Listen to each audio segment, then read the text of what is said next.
Brigadier সামসার phone দিল, কথা হলো, স্যারের সাথে কথা হয়েছে। তো এরপরে যেহেতু এটা পরবর্তীতে আমার এখানে পাঠিয়ে দেয় ওই যে শামীম সাহেবকে, ভিক্টিমের বাবাকে। তো পাঠিয়ে দেয়, পাঠানোর মধ্যেই আমি আবার এর মধ্যে তার নাম্বারটা সংগ্রহ করে নিই, তো ওনার সাথে কথা বলে ওনার কী কাহিনী এগুলো শুনে নিই। শোনার পরে আমি ওই বাচ্চার নাম্বারটাও এর মধ্যে আমরা ম্যানেজ করে তার কাছ থেকে নিয়ে নিই, যে নাম্বার থেকে তার সাথে এই মুক্তিপণের বিষয় নিয়ে কথা হচ্ছে। তো তখন ওই নাম্বারটা আমরা একটু ট্র্যাক করে আমরা একটা টিম পাঠিয়ে দিই। আর এর মধ্যে যখন ওই শামীম সাহেব আসলো, আমরা সবসময় একসাথে বের হয়ে গেলাম তা ওনাকে নিয়ে। তো আমাদের একটা ইন্টেনশন ছিল যে যত দ্রুত সম্ভব এটা একটা অ্যাড্রেস করা, যেন কোনো বিপদ বা কোনো দুর্ঘটনা না ঘটে, যেহেতু ছোটো বাচ্চা। তো ওইদিকে গিয়ে তারপরে তো আমরা কাছাকাছি যাইতে তখন আমাদের টিমও ছিল ওইদিকে। তো অপহরণকারীরা হয়তো বুঝতে পারে যে আইনশৃঙ্খলা বাহিনী তৎপর বা তাদেরকে যে কোনো সময় ঝামেলা হতে পারে, তখন ওরা ওই মুক্তিপণের টাকা না নিয়ে, মানে তাদের একটা মোবাইল নাম্বার দেওয়ার কথা ছিল, বিকাশ নাম্বার আর দেয় না দিয়ে তারা ওই যে পরিত্যক্ত না, আন্ডার কনস্ট্রাকশন বিল্ডিং এটা ছিল, 7 তলা মনে হয়। তো ওইটার হচ্ছে নিচে রেখে তারা কিন্তু পালিয়ে যায়।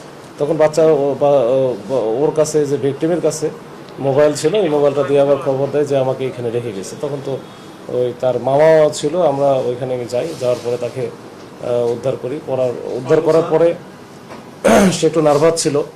তো নার্ভাস থাকার কারণে কাঁপতেছিল আর কি। এরপরে আমরা ওই যে পপুলার হসপিটালে নিয়ে যাই, একটা মেডিসিন স্পেশালিস্টকে দেখানোর পরে তারা বলে যে একটু রেস্টে রাখলে ঠিক হয়ে যাবে আস্তে আস্তে। তারপরে আমি বাচ্চার কাছ থেকে আসলে শুনলাম যে আসলে কী হয়েছিল। তখন বাচ্চাটা বললো যে ও তো ক্লাস 9-এ পড়ে ওখানে, ন্যাশনাল আইডিয়াল কলেজে, স্কুলে।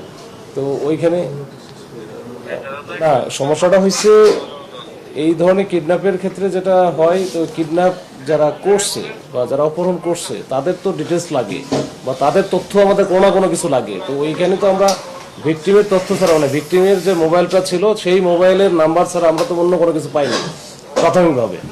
তো না পাওয়ার কারণে এইটা তখন আমাদের মূল উদ্দেশ্য ছিল আগে ভিকটিমকে উদ্ধার করা, পরে যখন অপহরণকারী বা কি আছে না আছে এটা পরে দেখবো। তো আমরা আমাদের মূল ইন্টেনশন ছিল আগে উদ্ধার করা, আগে তাকে সেভ করা। এরপরেরটা যেমন আমরা হচ্ছে এখন কিন্তু মোটামুটি ওইখানকার সিসি ক্যামেরা থেকে শুরু করে সবগুলো পর্যালোচনা করে ফেলছে, গতকালকে করে ফেলে আমরা কিন্তু আইডেন্টিফাই করে ফেলছি। তো এটা আমাদের অপারেশন চলতেছে, এটা হয়তো আমরা যদি সব ঠিকঠাক থাকে ইনশাল্লাহ পেয়ে যাব। তো এটা পরের বিষয়, কিন্তু আমাদের মূল ইন্টেনশন ছিল কিন্তু ওই জায়গায় যে উদ্ধার করা তাকে। তো যাই হোক, এখন যে কারণে আমরা হয়তো পারি নাই, কি কারণে, যে এটা তো ওরা যখন বুঝতে পারছে যে পুলিশের বা আইন শৃঙ্খলা বাহিনী তৎপর হয়েছে বা এটা তাদের ঝামেলা হতে পারে, তাদের কোনো তথ্য কিন্তু আমাদের কাছে ছিল না বা দেয়ও নাই। যেমন মুক্তিপণ চাচ্ছিল ওই নাম্বার থেকে, যে এই ভিক্টিমের যে মোবাইল ছিল, ওই মোবাইল দিয়ে তার বাবার সাথে বা মায়ের সাথে কথা বলেছে। এবং ওনারা যখন প্রশ্ন করছে যে ঠিক আছে আমরা তো টাকাটা পাঠাবো, কীভাবে পাঠাবো, তো বলছে বিকাশে পাঠান। তো বিকাশে পাঠাবো, কোন বিকাশে, ওই নাম্বারেই কথা বলছে, ওই নাম্বারে তো বিকাশ নাই। ঠিক আছে দিচ্ছি বলে কিন্তু আর দেয় নেই। তো এইটা পাওয়া গেলে, বিকাশ নাম্বারটা পাওয়া গেলে হয়তো তাৎক্ষণিকভাবে আমরা আগাইতে পারতাম। আসলে সচিবালয়ে যখন এই যে বাচ্চাটা কিডন্যাপ হয়েছে বলে ইয়ে করা হচ্ছিল, তো ওনার বাবা শামীম খন্দকার, সে সচিবালয়ে চাকরি করে। তো সে যখন 3টা বা 3:15টার দিকে যখন জানতে পারে যে তার ছেলে কিডন্যাপ হয়েছে এবং তার মার কাছে ফোন দিয়েছিল এবং তার কাছে ফোন দিয়েছে যে টাকা চাচ্ছে 50,000 টাকা, তখন সে কিন্তু আসলে হিতাহিত জ্ঞান তার আর নাই। তখন সে দৌড়াদৌড়ি করতেছিল, যেহেতু সচিবালয় ছিল। ওই সময়টাতে সে যখন দৌড়াদৌড়ি করতেছিল, এর মধ্যে দেখে যে মাননীয় প্রধানমন্ত্রী বের হবে। তো মাননীয় প্রধানমন্ত্রী বের হওয়ার সময়, তখন ওই সময়টাতে আসলে মাননীয় প্রধানমন্ত্রীর সাথে একটি SSF থাকে ও অনেক প্রোটোকল থাকে। এটা ভেঙে কিন্তু সে দৌড়ে গিয়ে ওখানে কান্নাকাটি শুরু করে, কথাও ঠিকমতো বলতে পারতেছিল না। পরবর্তীতে তাকে একটু মাননীয় প্রধানমন্ত্রী শান্ত করে বলে যে কি বিষয়টা কী হয়েছে আমাকে একটু ভালো করে বলে। তখন সে বলে যে আমার বাচ্চাকে এরকম অপহরণকারীরা নিয়ে গেছে, মুক্তিপণ চাচ্ছে। তো তখনই আসলে তাৎক্ষণিকভাবে যেটা হয়েছে ওখান থেকে তখন মনে করছে আমার এলাকার মধ্যে ওই হিসেব করেই হয়তো আমাকে ফোন দিয়েছে যে এটা যেন দ্রুত একটু ব্যবস্থা নেওয়া হয়, এবং তাকে আমার কাছে পাঠানো হয়েছে। তো এইটাই হচ্ছে মাননীয় প্রধানমন্ত্রীর, মানে এটা উদ্দেশ্য ছিল যে যেন যত তাড়াতাড়ি সম্ভব ভিকটিমটাকে সেফলি রিকভার করা। তো আমরা এটাই চেষ্টা করেছি। আসার পরপরই কিন্তু আমরা এটা নিয়ে, আসার পর না, তখন থেকে আমরা তার ওই ভিকটিমের বাবার নাম্বারটা নিয়ে কোন নাম্বার থেকে ফোন দিচ্ছে বা কি করতেছে, এটা সব ডিটেলসটা নিয়ে আমরা একটু কাজ শুরু করে দিছি। যখন সে আসছে তো ওনাকে নিয়ে বের হয়ে গেছি এবং টিম তো আগেই চলে গেছে। তো যাই হোক, আলহামদুলিল্লাহ সব কিছু মিলে একেবারে সেফলি বাচ্চাটাকে উদ্ধার করা গেছে।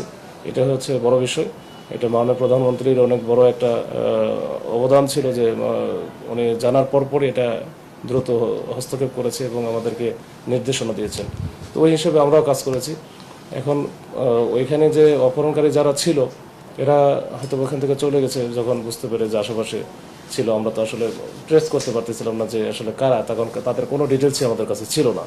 তো এর পরবর্তীতে আমরা যে সিসি ক্যামেরা ফুটেজ টুটেজ সব পাইছি, তো ওইগুলো দেখে অ্যানালাইসিস করে ওখানকার স্থানীয়ভাবে আমরা অনেক তথ্য পাওয়ার পরে মোটামুটি কনফার্ম হয়েছে যে কারা কারা ছিল। তো এইটা নিয়ে আমরা কাজ চলতেছে। এটা হয়তো বা তাদেরকে আমরা অ্যারেস্ট করার বা পাওয়ার পরে আসলে বুঝতে পারবো যে মূল ঘটনা কি ছিল।